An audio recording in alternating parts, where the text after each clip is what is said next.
E agradecer a todos vocês que estão dedicando o tempo pessoal de vocês para crescerem profissionalmente, assistindo às minhas lives, que todas as segundas-feiras, às 20 horas, eu estou sempre aqui tratando de um tema que seguramente vai interessar para o seu desenvolvimento e, portanto, para o seu crescimento profissional. Essa transmissão está sendo feita para 3 plataformas em paralelo. Eu estou usando aqui um aplicativo que possibilita isso, que é o Facebook, o meu canal YouTube e também para o Instagram. Desde já eu peço para que vocês se inscrevam no meu canal YouTube, que vocês me sigam no Instagram, porque eu sempre estou postando material de conteúdo que são úteis para o seu crescimento profissional. E também faço compartilhamento dessas publicações para que cada vez mais pessoas possam ter acesso a essas informações que eu considero relevantes e até vitais para algumas pessoas que precisam dessas informações para se manterem atualizadas no mercado de trabalho. Essa transmissão, inicialmente, ela era feita apenas pelo YouTube, pelo meu canal, e eu passei a fazer há quase um mês e meio, todas as segundas-feiras também para essas outras 2 plataformas, o Facebook e o Instagram, sempre com assunto relacionado à gestão, justamente para que você possa aprender um pouco mais e crescer profissionalmente.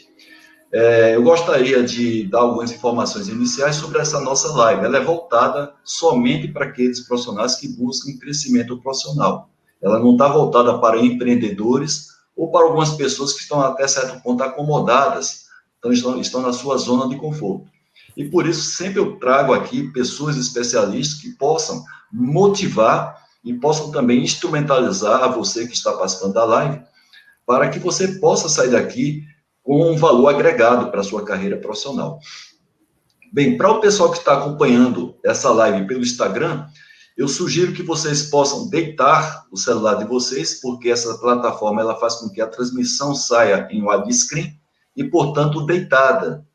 E vocês podem participar enviando perguntas à medida que o nosso convidado aqui, daqui a pouco eu vou fazer a apresentação dele, ele vai apresentando, né, a sua tese aí. Justamente o tema de hoje é como você crescer profissionalmente com o Lean Manufacturing, e enviar perguntas para a gente. E eu gostaria de uma gentileza, que vocês informassem de que lugar vocês estão aí assistindo essa live, e também, se vocês acharem interessante, falar o nome da empresa que vocês trabalham, não é?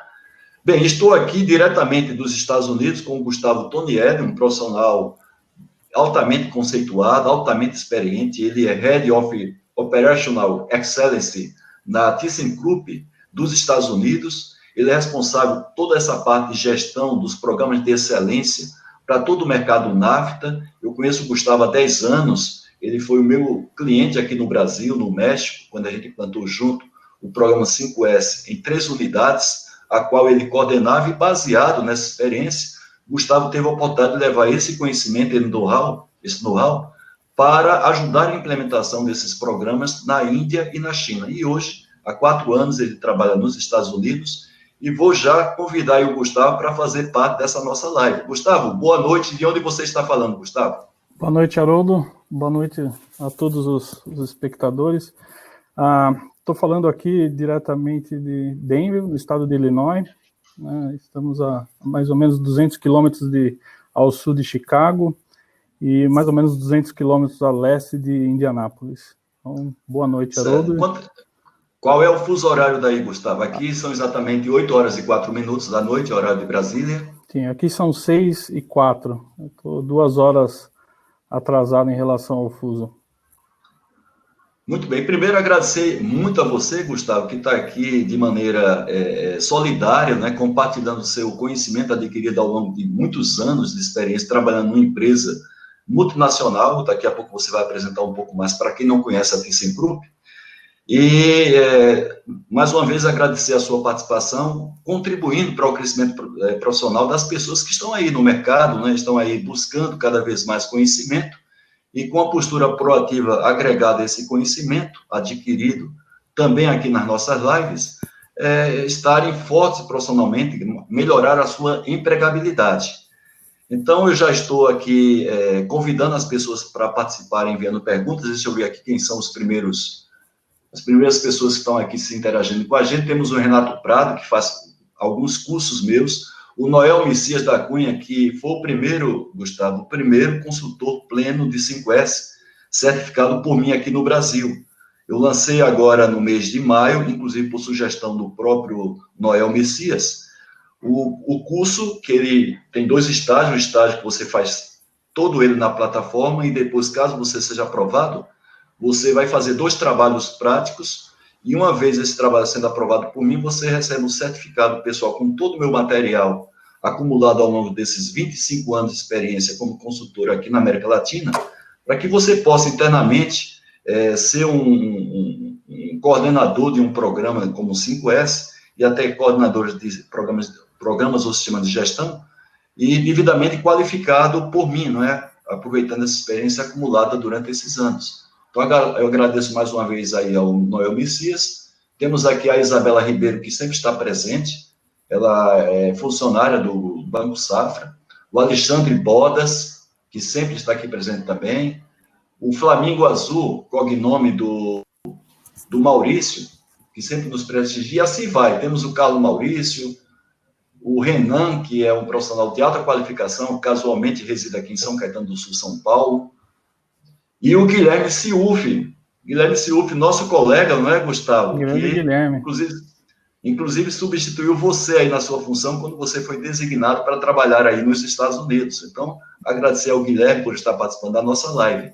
Alexandre Bodas também conheço. O Alexandre também, é porque eu conheço o Alexandre, agora eu não sabia o sobrenome Bodas, mas eu estou associando aí ao Alexandre. Bem-vindo também, Alexandre, nessa live. E eu acho, Gustavo, que à medida que a gente vai debatendo, né, vão chegando novas pessoas aqui na live, e é interessante, conforme eu pedi para todos vocês, que botassem de onde vocês estão falando, até para que vocês próprios, que já vêm trocando mensagem na live, possam interagir entre vocês, tendo a ideia de onde vocês estão falando. Gustavo, eu queria que você apresentasse aqui, assim, de maneira resumida, claro, o seu conhecimento, a sua experiência, o seu currículo, para que as pessoas saibam quem é o Gustavo, e depois, Gustavo, você já puder complementar, dizer o que é a ThyssenKrupp. Ok, então vamos lá. Bom, eu trabalho na ThyssenKrupp já fazem 21 anos, Haroldo. Uma boa parte dela a gente caminhou junto em projetos. Comecei na ThyssenKrupp como várias pessoas que, se tivesse uma live dessa no passado, me encorajaria mais cedo, mas como estagiário, né? Um estagiário de escola técnica, me formei em engenheiro e aí fui passando por diversos departamentos, né? Comecei na engenharia de processo, né, da área de forjaria, depois tive uma passagem na área de usinagem de virabrequins, depois fui para a qualidade, né, e de lá vim para cá, para os Estados Unidos também. A ThyssenKrupp, né, ao contrário do que muita gente conhece, ela não é uma empresa que faz só elevadores, né? Nós estamos focados só em elevadores. O portfólio da ThyssenKrupp é bem abrangente, né? Nós temos um mercado de aço, também temos um mercado que constrói plantas, né? Então, o cliente tem uma necessidade de criar uma planta sementeira. A ThyssenKrupp vai lá e constrói a planta.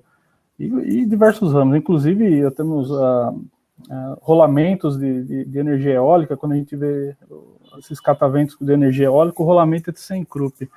E o nosso negócio, o nosso business do qual eu trabalho, né, é a parte de powertrain. Então, são os virabrequins, bielas, cubos de roda.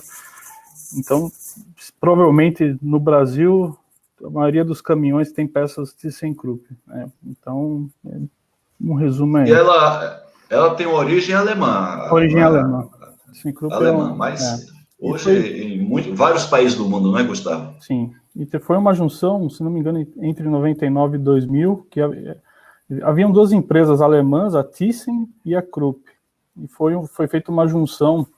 Eu não me recordo se foi exatamente em 99 ou em 2000, mas foi perto dessas datas, e aí virou ThyssenKrupp, a empresa. Muito bem, Gustavo, e essa experiência em relação ao Lean Manufacturing, que vai ser o tema nosso hoje aqui, que você vai compartilhar o seu conhecimento com o pessoal que está participando dessa live ou ao vivo, mas essa live ela fica gravada também no YouTube, inclusive o nível de pessoas, a quantidade de pessoas que assistem às transmissões gravadas, ela é muito superior à das lives, né?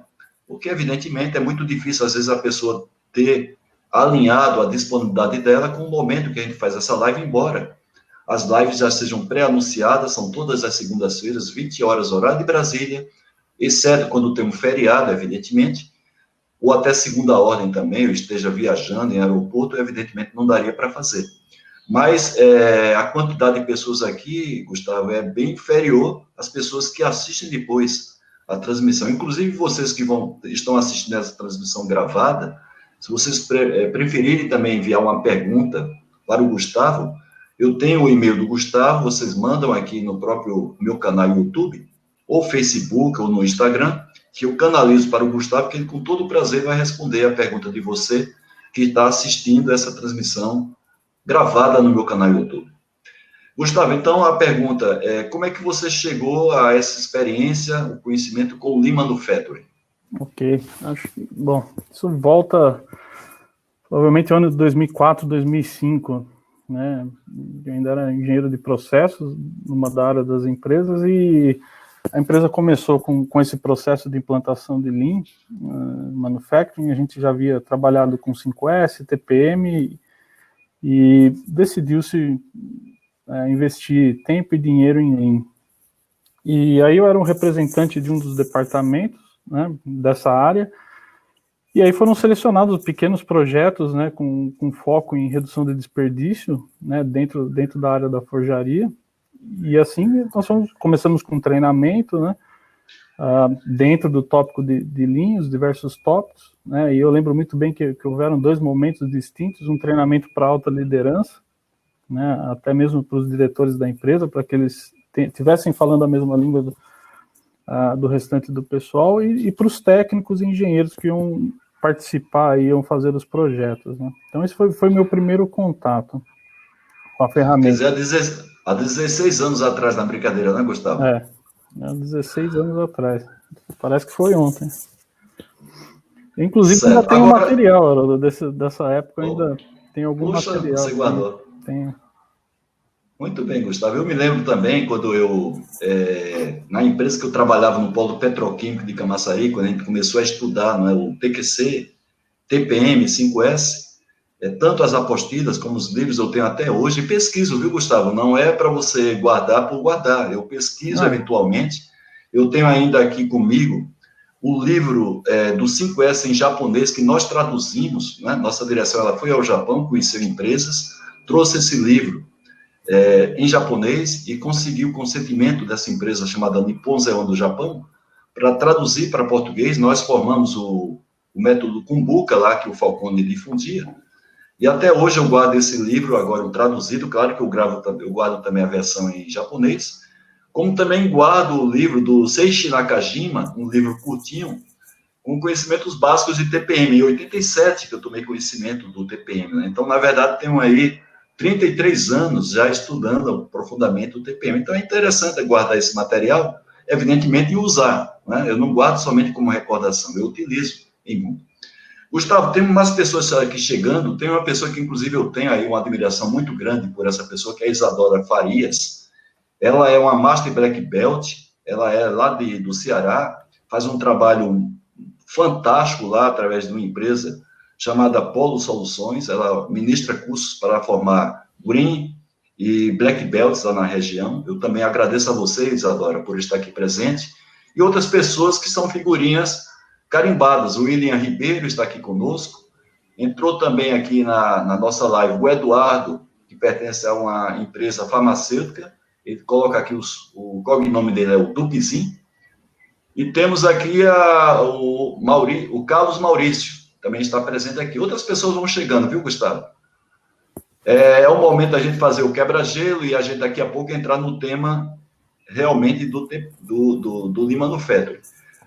Gustavo, a primeira pergunta que eu queria fazer para você é: Lean Manufacturing, aqui não é o objetivo da gente aqui dar uma aula sobre Lean Manufacturing, mas a essência do Lean Manufacturing, o que seria? Porque muito se fala, eu não sei se as pessoas que falam sobre Lean Manufacturing sabem exatamente do que estão falando. Eu não falo dos especialistas, mas quando alguém fala, na nossa empresa está implantando Lean Manufacturing, o que seria a essência do Lean Manufacturing, Gustavo? Então vamos lá, Haroldo. Só antes de tocar direto no Lean Manufacturing, um ponto que mudou bastante, o próprio termo Lean mudou muito ao longo dos anos, né? Então, o próprio termo Lean Manufacturing mostra que o Lean está bem na manufatura, bem no chão de fábrica, quando, na verdade, hoje em dia o Lean é um negócio que está em É o pensamento Lean, não é, Gustavo? É o pensamento Lean, né? Está em qualquer lugar e o próprio termo mudou. Mas, resumindo, se for de bate pronto, né, Lean significa eliminação de desperdícios. Esse é o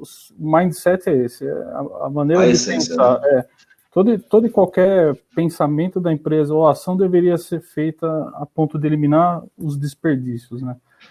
E a gente tem os 7 desperdícios clássicos, né? Que a gente não vai dar um treinamento sobre isso, mas tudo aquilo que não agrega valor na operação ou na administração, a gente deveria trabalhar para reduzir, né? Então, o termo Lean, inclusive, ele é uma invenção americana, né? Então, foi feito um estudo que começou em 79, foi o ano que eu nasci, inclusive. Então, o Lean não é nada novo, eu posso dizer que não é novo, mas ele iniciou de um estudo que o MIT, aqui dos Estados Unidos, fez de fazer pesquisas com empresas do ramo automobilístico.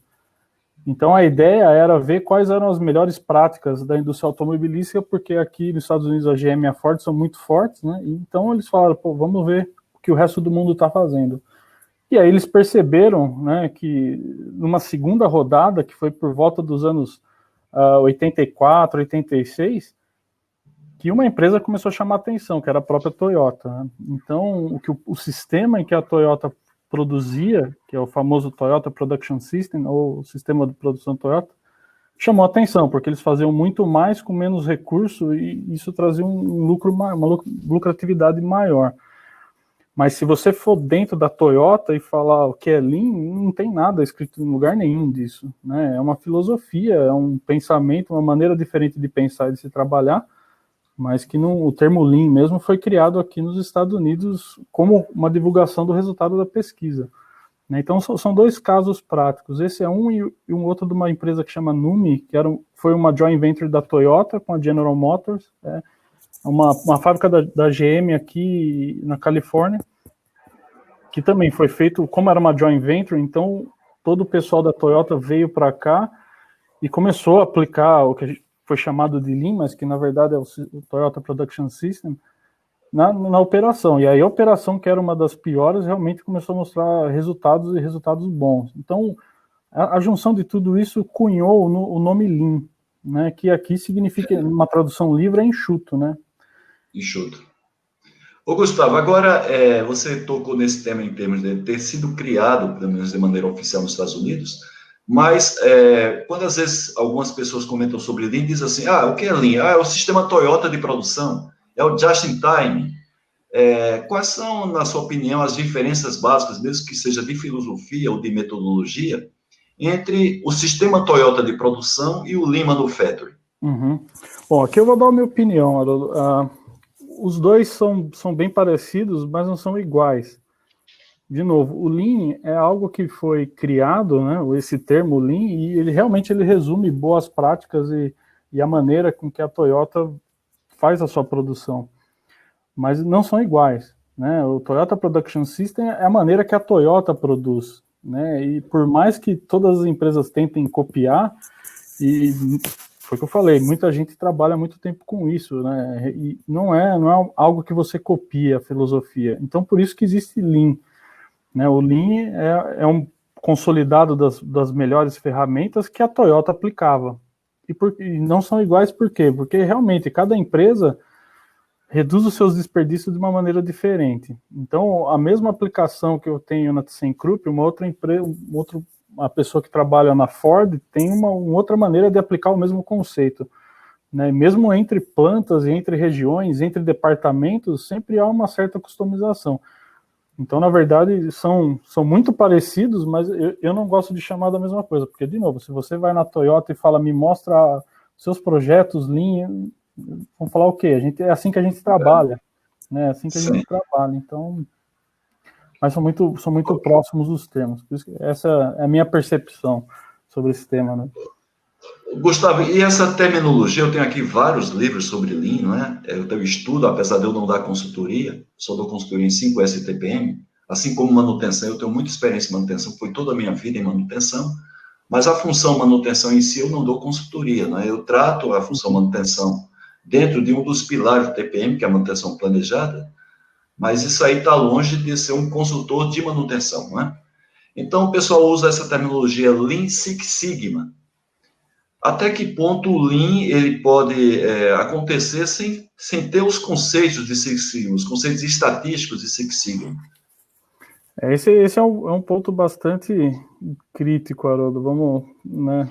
Tem duas vertentes. Aquela das pessoas que chamam os dois de Lean Six Sigma, porque no final, né, o produto final é redução de desperdícios e redução de variação de processo, que no final vai ser melhoria para a empresa de qualquer maneira.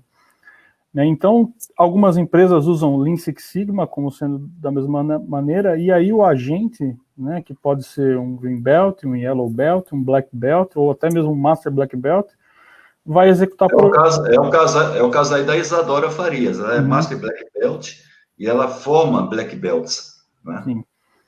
Então, um pouquinho resumindo, né, quando a gente vai para o Six Sigma, para o Six Sigma, a ideia é reduzir a variação dos processos, né? Eu tentar pegar toda a variação que eu tenho no processo e deixá-la o mais estável possível. E para isso eu uso ferramentas estatísticas. Mas incluindo o Six Sigma.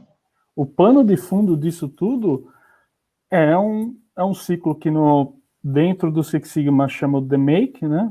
Que eu definir, medir, analisar. E na parte do Lean é o PDCA. Tá. Que na verdade eles estão buscando a mesma coisa, né, basicamente. O DMake é um pouco da estratificação do PDCA, né? Mas a filosofia por trás do DMake é o próprio PDCA. Sim, então são metodologias muito parecidas, mas são distintas em alguns aspectos. Esse é um, né? Então a gente olha para o Six Sigma e está pensando na estatística, reduzir variação, fazer vários testes de hipótese, fazer testes de correlação e depois fazer DOE, mas no final eu estou fazendo tudo isso, eu estou fazendo uma medição do meu processo, eu estou analisando, eu estou fazendo todos os detalhes de um sistema de solução de problema do começo ao fim. O Lean, por outro lado, ele é algo, a gente está falando de desperdícios, então a gente está focado em reduzir todo e qualquer desperdício. E aí a gente tem outras técnicas que a gente usa no Lean.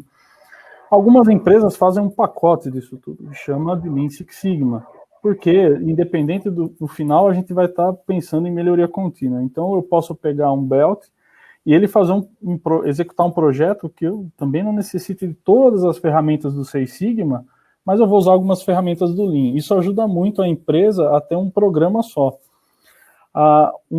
Mesmo dentro da ThyssenKrupp, a gente tem algumas áreas que trabalham junto com o Lean Six Sigma e outras empresas que trabalham de maneira separada, né? A unidade da qual eu venho, o negócio que a gente trata de maneira separada. A gente tem um programa de Six Sigma e um programa de Lean. E cada um caminha de maneira independente e não concorrente, né?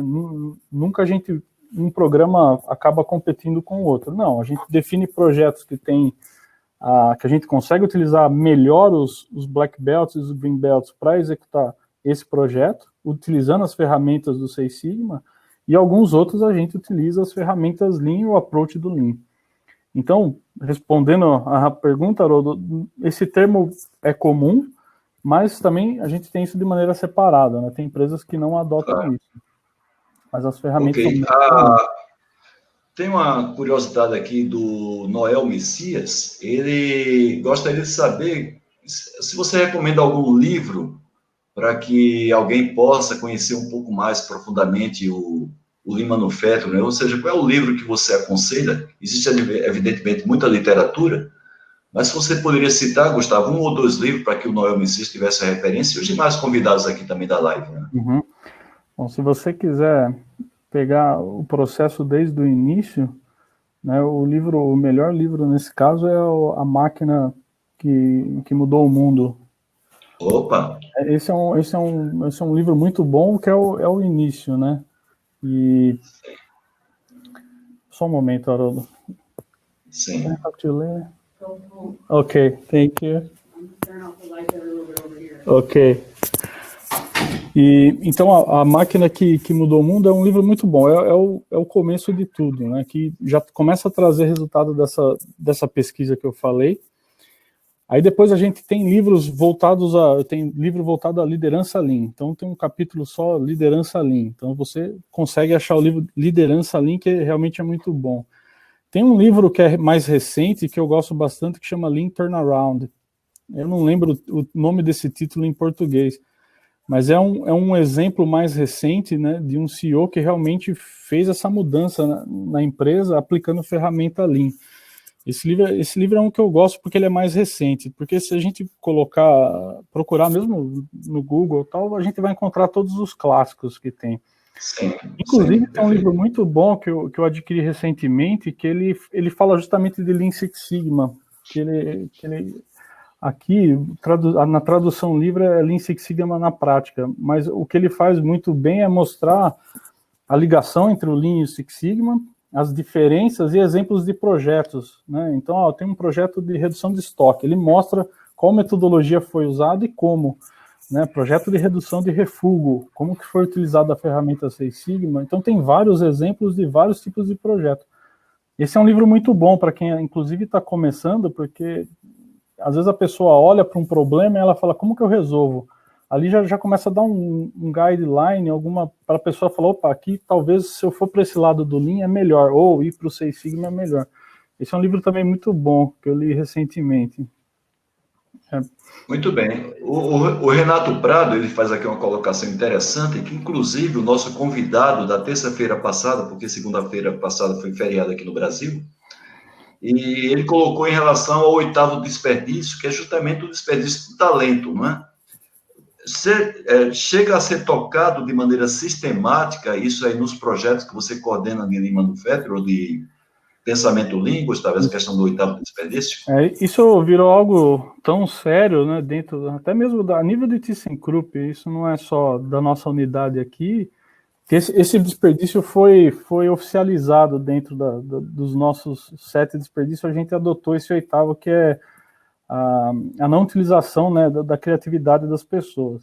Então, isso tem que ser tomado em conta, principalmente quando você vai começar a implantar algo novo, né? Às vezes você tem uma ideia, e aí, independente se é Lean, se não é, 5S, aquilo que você vai fazer, quanto mais você envolve as pessoas que vão participar do programa, melhor, né, para construir a ideia. A gente teve aqui nos Estados Unidos, a gente teve alguns exemplos de ferramenta de shop floor management, ou do gerenciamento diário, que é feito aqui, as reuniões diárias com os dados de produção, de refúgio, de segurança. A primeira tentativa que a gente fez aqui, a gente não foi muito feliz, porque realmente tentamos pegar o pacote e implantar. E aí a gente mudou, né, uma segunda oportunidade que a gente teve, a gente mudou a estratégia, e aí a gente trouxe todos a liderança da parte produtiva para participar.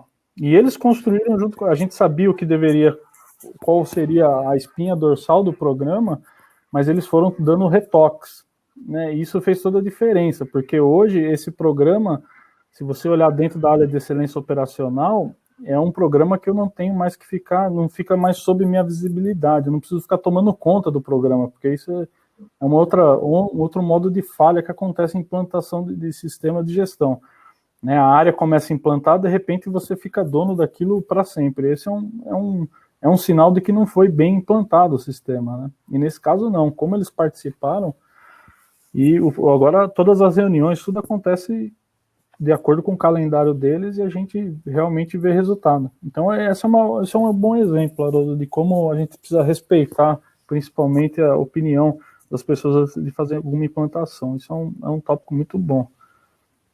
Eu pergunto isso porque a gente comenta muito essa questão do desperdício de talento, mas às vezes a empresa não tem um plano sistemático, assim como acontece com as outras 7 perdas, para tratar essa questão, não é? Então, você já está aí afirmando que na ThyssenKrupp já se faz isso de maneira sistematicamente, para que até os outros 7 desperdícios passem a ter efeitos catalisados, né? Pelo ataque a essa 8ª perda. Temos aqui a presença aqui do presidente, viu, Gustavo? Estamos aqui com uma pessoa altamente importante, que eu tenho uma consideração muito grande, que ele é presidente da Academia Brasileira da Qualidade, o Eduardo Guaranha, um profissional que eu tenho um respeito muito grande, conheço o Guaranha há quase 20 anos, e ele comenta aqui dizendo que certa vez ouviu o Dr. Kano, que você conhece de literatura, dizer que Six Sigma era uma nova roupagem para o modelo de solução de problemas japonês que o Vicente Falcone propagou aqui de maneira em larga escala na década de 90, não é? E você acha que é uma roupagem nova, o Six Sigma, da metodologia de solução de problemas, Gustavo? Porque dentro do próprio PDCA, a gente trata com ferramentas estatísticas, que são as ferramentas da qualidade.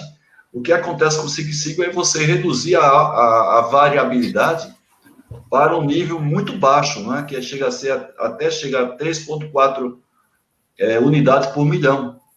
Então, você considera que é uma roupagem, claro, eu chamo uma roupagem nova, mas é uma roupagem mais apertada, mais justa, dos níveis de variabilidade. O que é que você acha dessa afirmação aí do Eduardo Guaranha, que é o presidente da Academia Brasileira da Qualidade? Ok, bom, vamos lá. Como eu disse antes, são ferramentas que são semelhantes e têm o mesmo fim, mas não são iguais, Haroldo. Então, eu não acho que é uma nova roupagem. Né? Eu tive a chance de participar em vários projetos Lean, né, em vários ambientes, e também Six Sigma, eu também sou Master Black Belt. Então, eu consigo realmente, se você for fazer um projeto Six Sigma no detalhe, né, a quantidade de ferramenta utilizada, né, estatística para chegar a um resultado, ele difere muito de um projeto Lean, né, de um tipo de projeto Lean. Né? Então, eu não acho que é só uma roupa nova, não é. Talvez seja uma melhoria, principalmente na questão da estatística, né, que você reduz em muita variabilidade com Six Sigma. Agora, estou aproveitando também um gancho aqui do Guaranha, porque eu tenho participado, desde que a ABQ, que é a Academia Brasileira de Qualidade, lançou as lives delas quinzenalmente, sempre às quartas-feiras, eu participei de todas em alto nível, e pretendo participar de todas, e aproveitar o gancho aqui, Gustavo, para já divulgar, né, quase em primeira mão, que no dia 12 de novembro, a ABQ vai comemorar o Dia Mundial da Qualidade, com um evento que vai acontecer de 2 horas de duração, com a participação de uma pessoa que eu considero que foi a pessoa que propiciou que hoje eu seja um consultor, que é o Vicente Falcone. Inclusive, o nome da minha empresa é PDCA, em homenagem ao Vicente Falcone. Vamos ter a Doroteia Werneck, a doutora que, inclusive, na década de 90, ela foi uma das criadoras do Programa Brasileiro de Qualidade e Produtividade. Vamos ter a presença do Gerdau, né, que é presidente do Conselho de Administração do Grupo Gerdau, o Jorge Gerdau. E vamos ter também a presença, deixa eu me lembrar de quem, eu me lembro que é um economista dos mais renomados aqui do Brasil, só esqueci nesse momento o nome dele, mas esse evento está sendo amplamente divulgado. Se o Guaranha, que está aqui na linha, quiser lembrar, Guaranha, o nome do economista que vai estar também nessa live, sensacional. Eu, particularmente, estou altamente curioso, vai ser uma live de 2 horas de duração, propiciada por uma instituição mais renomada no Brasil que trata desse assunto da qualidade, que é a Academia Brasileira da Qualidade. Bem, temos a participação ainda aqui, Gustavo, do Maurício, que diz assim, muitos dizem que a Denso, mãe do TPM, aplica algumas coisas do TPS melhor que a própria Toyota, né? A Denso é a mãe do TPM. Cada empresa pode tirar o seu próprio proveito do sistema Toyota de produção. É uma afirmação que o Maurício está fazendo aqui. O Renan, ele diz assim, Gustavo, para a implantação da cultura Lean na sua empresa, quanto tempo levou ou leva normalmente? Lembrando que a ThyssenKrupp ela tem várias unidades, cada unidade ela tem um tamanho diferente e é localizada também em países diferentes, estão também em times diferentes, não é, Gustavo, de implantação. Mas para dar uma luz aí para o Renan, uma empresa de aproximadamente 1.000 a 2.000 funcionários, ela começando mais ou menos do zero em termos de sistema Lean, claro que quando ela começa, ela tem outros programas, outras ferramentas, mas até tem uma cultura realmente do Lean Manufacturing, de ataque ao desperdício. Você acha que leva quanto tempo, Gustavo, para formar a cultura? Bom, vamos lá. Bom, se todos os fatores estiverem de acordo, né, a gente tiver uma liderança, começar do número 1 da empresa, tá envolvido, e isso for cascateado e tal, a gente consegue ter muito bons resultados em menos de um ano. Né? Aí eu estou falando em resultado. A gente Resultado, não é cultura ainda.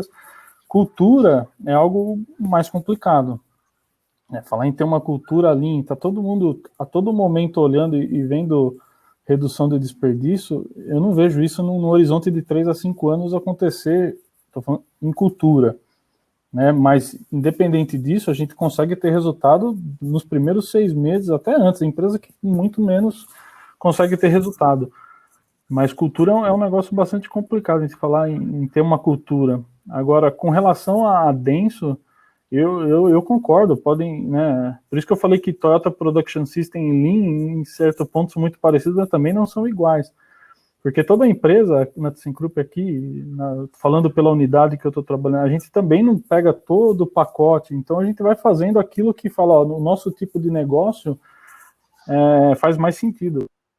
Nós aqui, pela característica do processo nosso, nós não temos montagem, né? Nós temos forjaria e usinagem, então tem muito pouca montagem. Então, algumas das ferramentas Lean a gente não consegue aplicar da mesma maneira que aplica numa empresa que faz montagem de componentes e mesmo uma automotiva.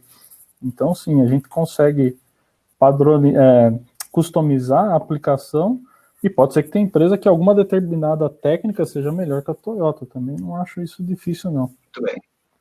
Só aproveitando o gancho, o Guaranha, que é o presidente da ABQ, ele complementou aqui o quarto convidado, que é o Cláudio Moura de Castro, que ele, além de ser acadêmico da academia, ele é colunista da revista Veja, e é um dos mais renomados economistas do Brasil. Então, temos aí um time de primeira linha para, no dia 12 de novembro, estar debatendo o futuro do Brasil em 2021. O que é que reserva, na opinião deles, para o Brasil em 2021? A live vai ser no dia 12 de novembro, às 10 horas da manhã, com a participação, volto a dizer, do Vicente Falcone.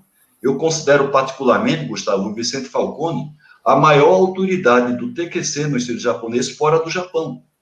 Né? Vai estar a doutora Dorothea Werneck, que foi uma das criadoras do Programa Brasileiro de Qualidade e Produtividade. Vamos ter aí justamente o economista Cláudio Moura de Castro, e ainda vamos ter o Jorge Gerdau, presidente do Conselho de Administração. Então, 10 horas da manhã, imperdível essa live. Muito né? bom. Todos estão convidados, inclusive vocês que estão assistindo essa nossa live gravada. E acabou de entrar na nossa sala o professor Milton Zen, que ele coordena cursos de pós-graduação da FEI, e coordena também um grupo que nós formamos aqui, com a participação, evidentemente, com a coordenação dele, Gustavo, para estudar a indústria 4.0 no sentido de preparar currículos, né, preparar profissionais para que estejam adequadamente prontos para trabalhar na vanguarda, né, da indústria 4.0.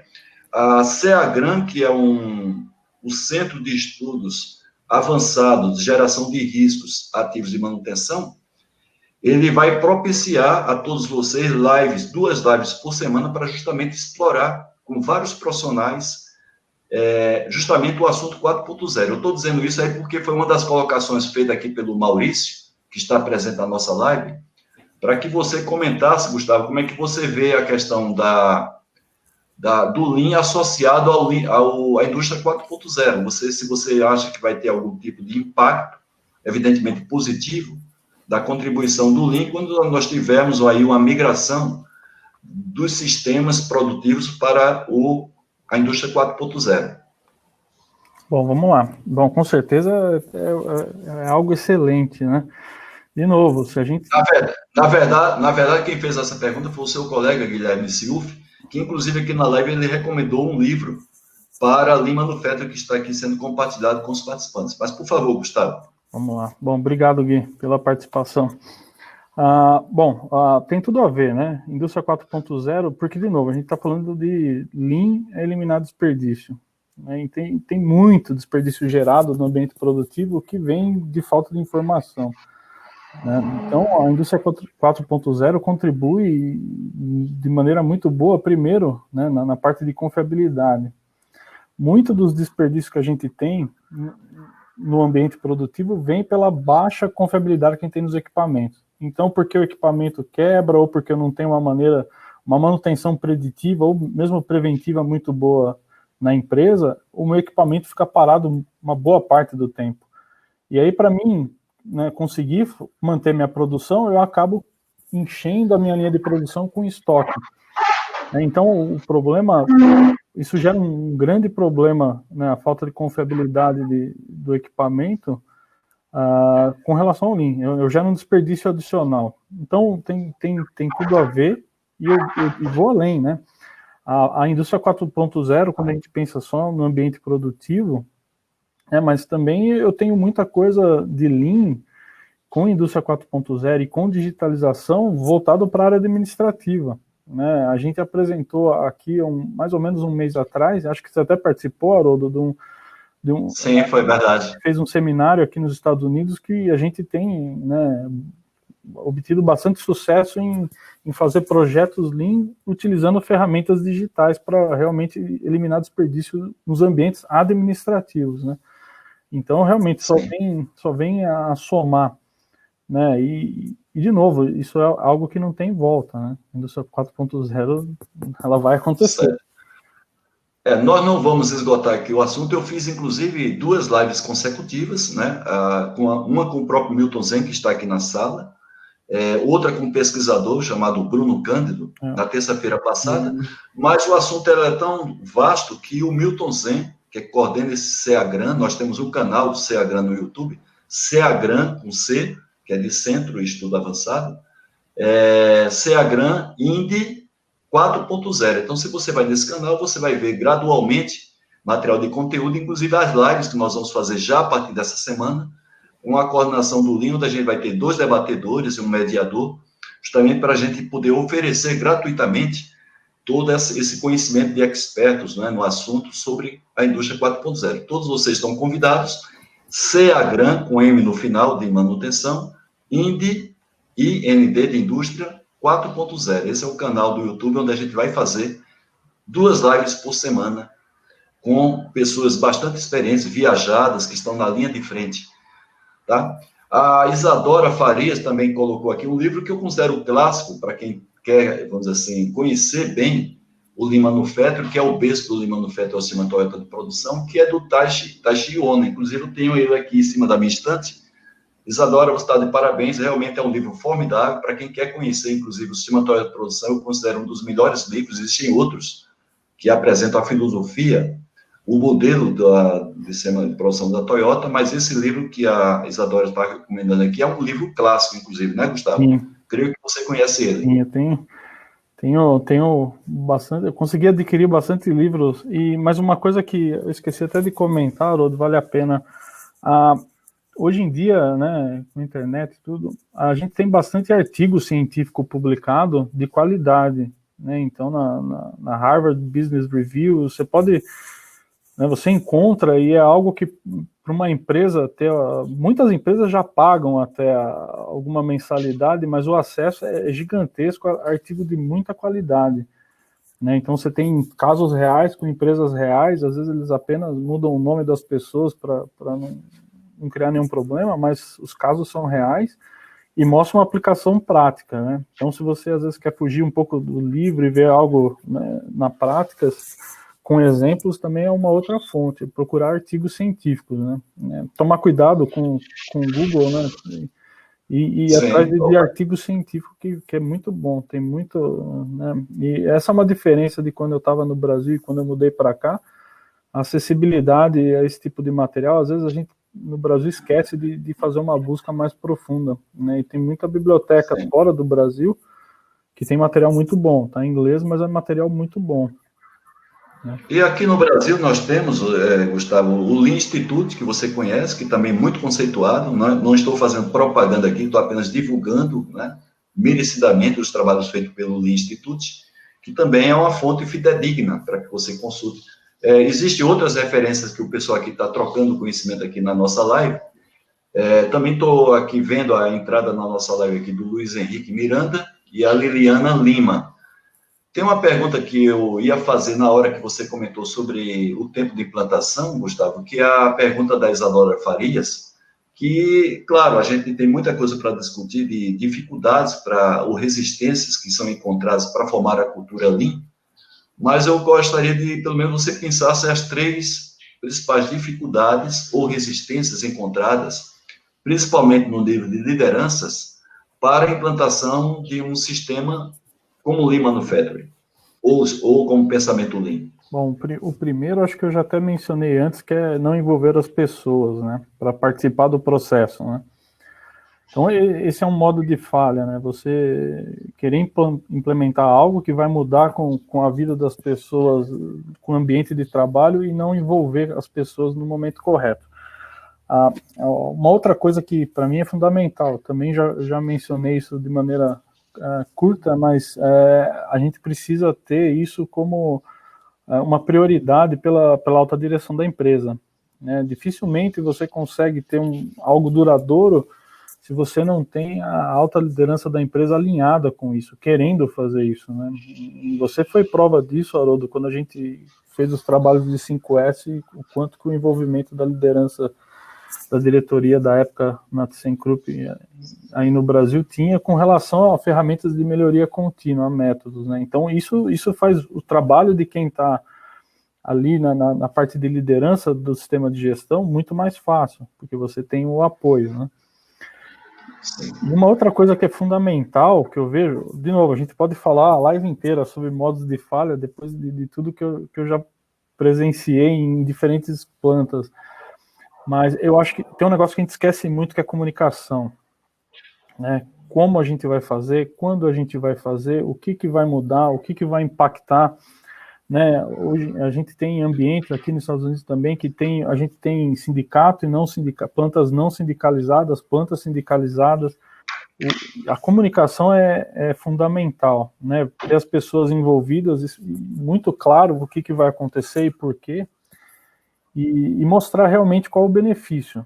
Porque, de novo, o pessoal que está assistindo essa live aqui está vendo algum benefício, senão ninguém estaria aqui participando só porque, o Gustavo e o Haroldo vão conversar, vão bater papo sobre um assunto. Na verdade, precisa ter um benefício, eles precisam ficar bem claro.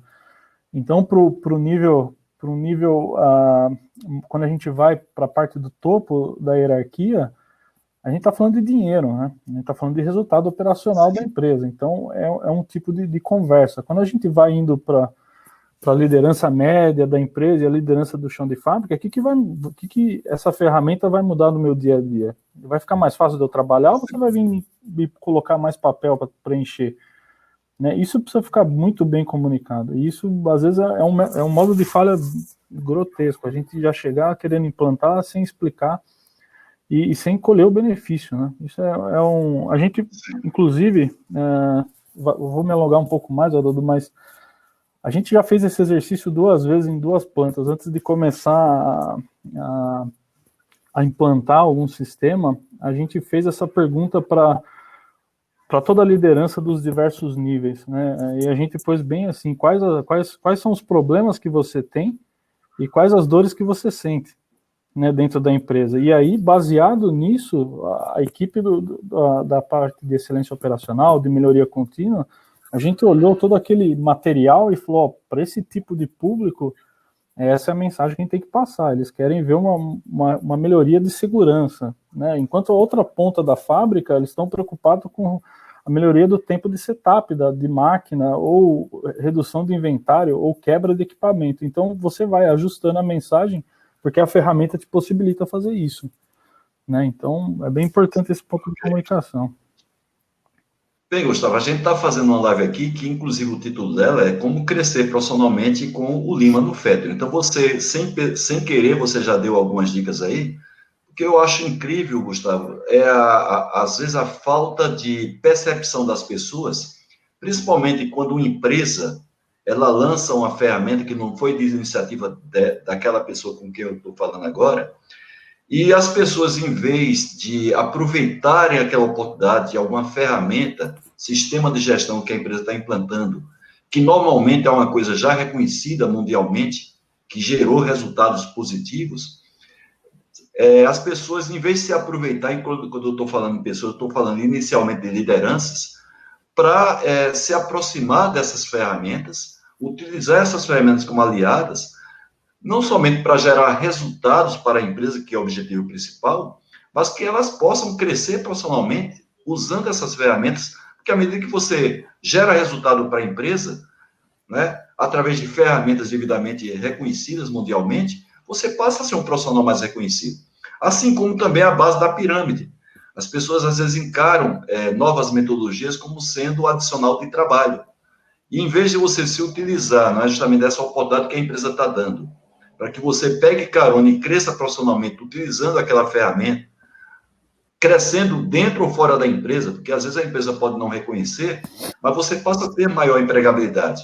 Sim, com certeza. Nós temos também nós temos consultores, não exatamente de Lean Manufacturing, mas você pode ter um consultor de TQC, nós temos um consultor aí de TPM, de WCM, que muitas vezes acham que essas ferramentas ou esses outros sistemas são concorrentes. A Isabela, inclusive, colocou aqui, de maneira muito boa, que eles, na verdade, eles são aliados, né? E não concorrentes. Sim, Aí a gente tem, às vezes, essa discussão, né? O coordenador de TPM acha que o WCM tem que ficar embaixo do TPM, o WCM acha que o TPM tem que ficar embaixo dele, o Lean acha que todos têm que ficar embaixo do Lean, e em vez desses coordenadores, dos próprios consultores se aproveitarem dos pontos positivos, né, e tentar trazer para a empresa de maneira coordenada as ações dessas ferramentas, esse sistema de gestão, fazem com que eles briguem entre eles, né? Esse é algo que a gente passou na ThyssenKrupp já faz muito tempo que isso aconteceu, que foi justamente essa discussão sobre que tipo de empresa a gente vai ser. Então, em algum momento, o pessoal queria colocar toda a melhoria contínua embaixo do guarda-chuva do TPM, dentro do pilar de melhorias específicas, né? E aí, em algum momento, a gente começou com bastante trabalho de Lean, e, por que não 5S TPM para baixo do Lean? Depois com 6 Sigma, então... Mas foi muito bom que a discussão que foi feita na época, né, realmente a gente chegou a essa mesma conclusão. A gente não é uma empresa que vai... né, naquele momento, a gente não vai se chamar uma empresa 6 Sigma, uma empresa Lean, ou TPM, ou mesmo 5S, né? Então, os sistemas, cada um tem sua particularidade, cada um tem seu espaço, né? Então, quando você trabalha com 5S, você vai abranger 100% das pessoas, né? Quando eu estou falando de um projeto 6 Sigma de Black Belt, a gente está falando nós vamos atingir 6 pessoas, né? E aí, talvez mudar a vida de mais umas 20, mas não estou falando de coisas totalmente diferentes. Então, cada um tem seu espaço, e a gente conseguiu realmente ter um sistema que engloba todas as ferramentas sem concorrência, né? E mesmo os coordenadores, né? Até a gente praticava um job rotation, né? Então, eu já passei por 5S, TPM, Lean, né? Então, o Guilherme, agora que está aí participando da live também, a gente vai rodando, e é assim que funciona, né? Para justamente não ter aquela pessoa que quer sempre puxar a sardinha para um programa ou outro, né? Isso só faz mal para a empresa. Certo. Agora, pegando carona na sua colocação aí que você fez, já que tratou de 2 temas que eu dou consultoria desde 95, que é o 5S TPM, você sabe disso, que você foi o meu cliente na ThyssenKrupp aí para a América Latina, inclusive México. Qual a principal, Gustavo, contribuição que tem o 5S? A gente sabe que tem várias, mas a principal contribuição que tem o 5S para o Lean Manufacturing. E depois eu vou fazer a pergunta para o TPM. De maneira simplificada, qual seria a principal contribuição? Então, vamos lá. Bom, o 5S, não preciso falar que a base de tudo, para qualquer programa de melhorias, primeiro faça 5S, depois a gente vai conversar sobre o resto. Por que eu estou falando isso? Você começa a perceber isso quando qualquer workshop de Lean, qualquer um que você vai fazer, independente do problema, a primeira ação que aparece no plano de ação é: vamos fazer um 5S, ou precisamos organizar, precisamos padronizar, precisamos demarcar. Então você pega uma boa parte do seu plano de ação, começa a aparecer esse tipo de ação. Então isso significa, é um indicador que o seu 5S, a sua base não está bem fundamentada lá. A mesma coisa acontece com o 6 Sigma, né? Então começa alguma ação que precisamos organizar, padronizar, acende a luz vermelha no 5S. Então, antes de pensar em fazer algo muito mais arrojado, por que não olhar para o programa de 5S e fazer uma aplicação realmente profissional, né, do 5S, que isso tira um monte de problemas da frente, né? Então, estão muito, muito interligados, né? Isso vai ajudar. Lembrando que uma das bases do sistema Toyota de produção, ou do Lean, é a padronização, né? Então, a gente vai falar de trabalho padronizado se eu não tenho 5S implantado, acaba não fazendo muito sentido. Muito bem, temos participação aqui também de outros colegas que ajudaram muito a gente no trabalho de certificação 5S na ThyssenKrupp de Campo Limpo Paulista. Temos aqui a Camila Macedo, viu, Gustavo? Está aqui conosco. Camila. Profissional excelente. Entrou aqui também, aqui na live nossa, o Rafael Pereira, que é uma pessoa que, um profissional também que está cada vez mais atrás de se qualificar.